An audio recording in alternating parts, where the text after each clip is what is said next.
Okay, here's the split squat variation that's going to fix your knee pain. Not really, but here's the one that we use with all of our knee pain clients, and it's a really important one to have as part of your repertoire. It's called a short split squat. I'm going to show it to you.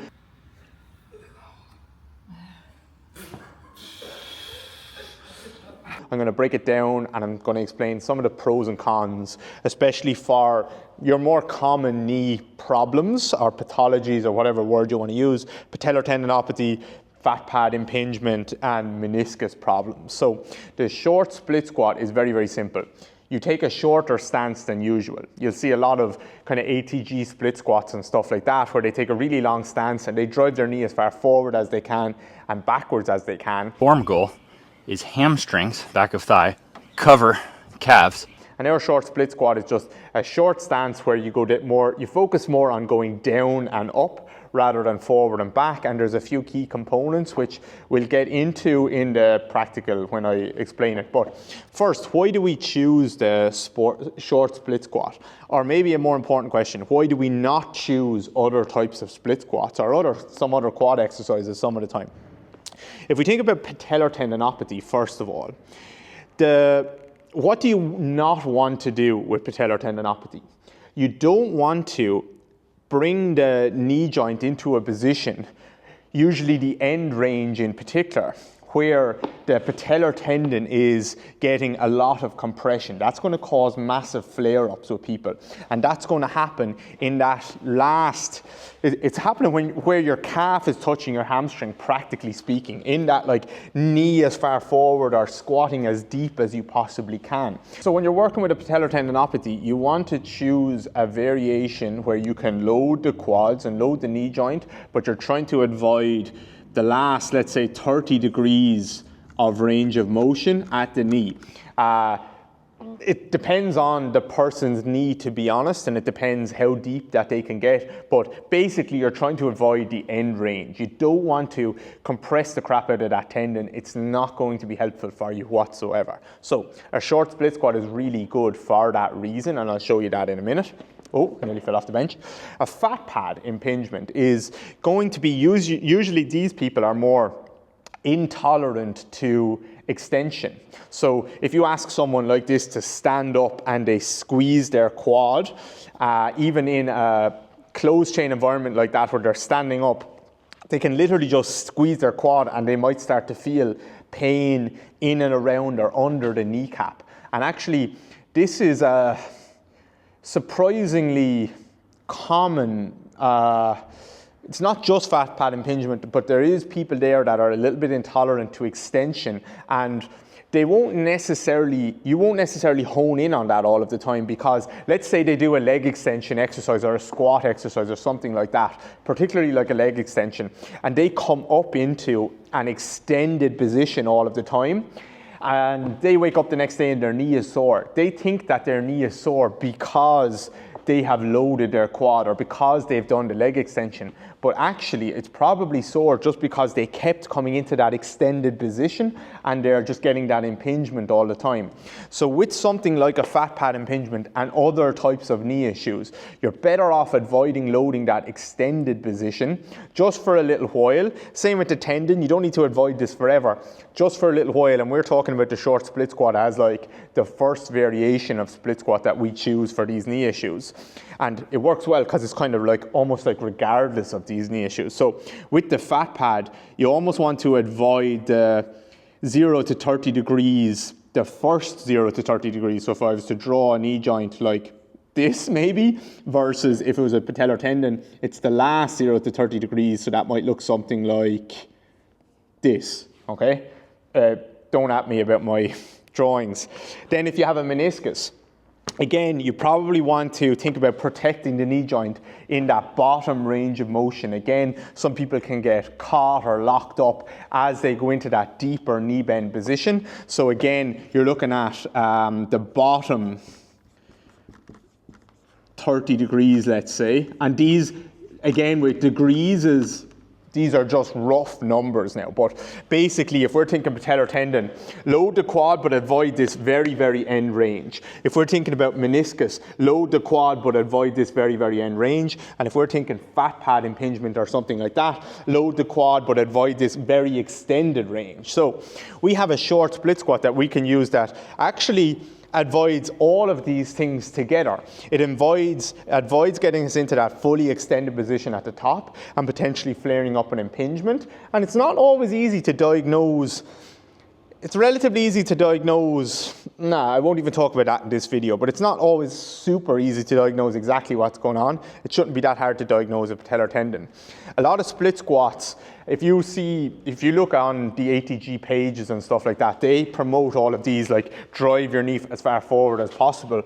And they definitely do help some people, but they also harm a lot of people. And that's in the comment sections, it's in Reddit forums, it's thousands of people that ended up with meniscus problems and patellar tendon problems in particular because they were driving their knee as far forward as they could and they were getting this compression or they were getting these kind of meniscus injuries from trying to do that. So our short split squat trains people mostly in the middle range. It's very, very simple.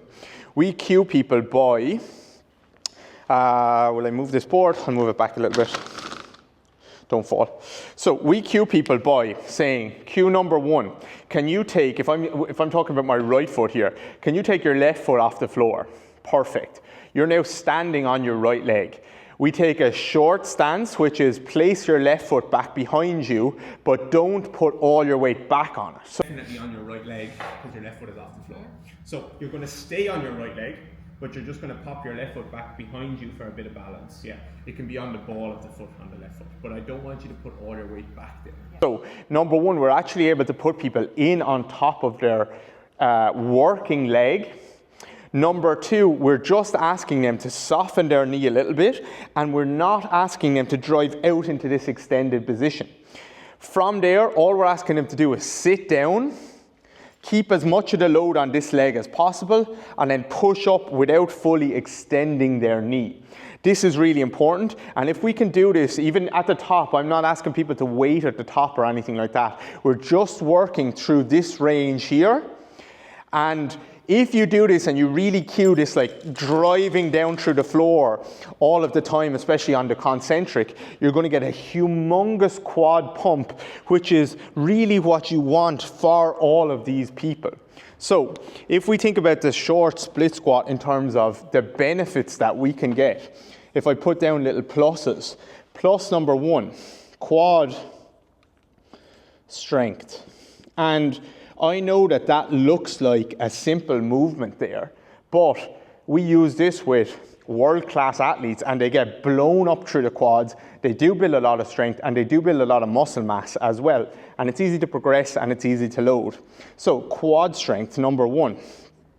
Another plus is you don't actually have to worry about the back leg. You don't need to be that skilled at squatting to do it. So plus it takes, I'm a little bit out of breath, away need for, hip extension and elbow extension, hip extension. So in the short split squat here, I don't need to place this back leg very far back, which requires me, I'll show you on this side, this requires me to have good hip extension here. And a lot of split squats are being done here, and because people don't have access to anywhere near this amount of hip extension, as I showed you in our previous hip flexor video, they'll end up just arching their back a ton and they're all over the place. The short split squat takes away that requirement for hip extension on the back leg, and we can really just focus on driving in and out of the front leg. So it takes away the need for hip extension. Another plus for the short split squat is ankle mobility.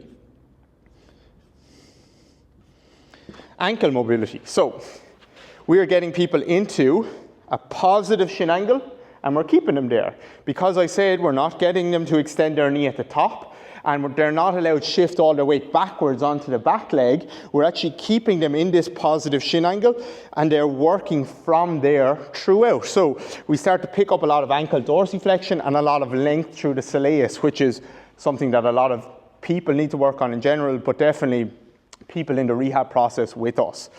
Okay, last plus is we teach delayed knee extension. So delay knee extension. Sorry people for writing in this way, I need to get a better board.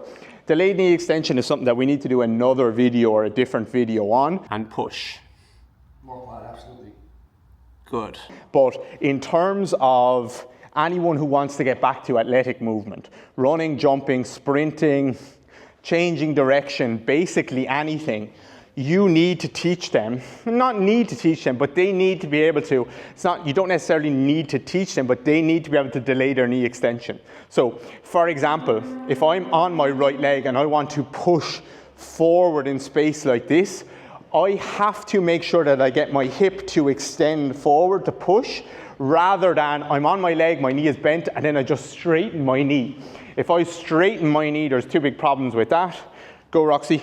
Roxy will guarantee you, if you slow that video down, she will delay her knee extension because she's able to push horizontally. If I straighten my knee early, number one, potential for knee injury, and number two, no, it's not good for performance because you don't actually get anything out of your hip extensors to push you forward or up or forward and up. So a huge one is we want to teach people to push and not just extend their knee early. A lot of these split squats that you see, people are snapping back into their knee joint, which sounds like that would be better for their quads because they're getting this like aggressive push. But actually what they're not getting is this continued tension throughout. And for all of these knee problems, a lot of them will come along with a lot of inhibition around the knee joint because they have pain, because they have swelling, and because we keep making these mistakes in terms of these degrees. And of course I'm speaking generally, not everyone, it's general. So what we need to teach them to do is keep their tension, delay knee extension, stay away from the range of motion that they're having trouble in for a little bit of time, and build a lot of strength in the range of motion that they're comfortable in. So our short split squat is beautiful for this in terms of sets and reps. It's kind of disgusting. People kind of hate it, but I want you to stay down a bit for a couple seconds. Now stay there and push into the ground with your foot. Yeah. 3, 2, 1, and now slowly come up. Really good. But it's one of our most effective exercises, I would say. So you could do about 3 to 5 sets of probably just 6 reps once or twice a week, and you will see tremendous gains in terms of a lot of knee pains, and then building a lot of strength, a lot of ankle mobility, and actually learning to push from your hip using an active hip extension rather than just straightening your knee all the time. It's very easy to progress in terms of adding load or adding a step so that you have more range to move through. You still have to fight to get as forward as you can on the way up. Okay, anyway. So many options here, but if you're looking for somewhere to start with a lot of people's knee pain, and maybe you're not good at diagnosis, or maybe you are good at the diagnosis and you're still looking for somewhere to start, then the short split squat is the place to go. If you have any questions, if you like the video, any comments or anything like that, please drop them below. It would be very helpful for us. I'll give you one run for Roxy. There she goes. I tried to do this video in one take, which is why I'm out of breath. And I'm just trying to get better at creating content like this, where I can just sit down and just go and not worry about big long edits or anything like that. It will mean that we can create more content. So let me know if it's helpful. I'm sure it's not perfect. I'm sure there's a million other things that I should have said, a million other things that I should have been like, oh, but if this, and someone will probably call me out on that. But that's fine. This is just me trying to be as helpful as I can. So let me know what you think, and I'll catch you guys next time.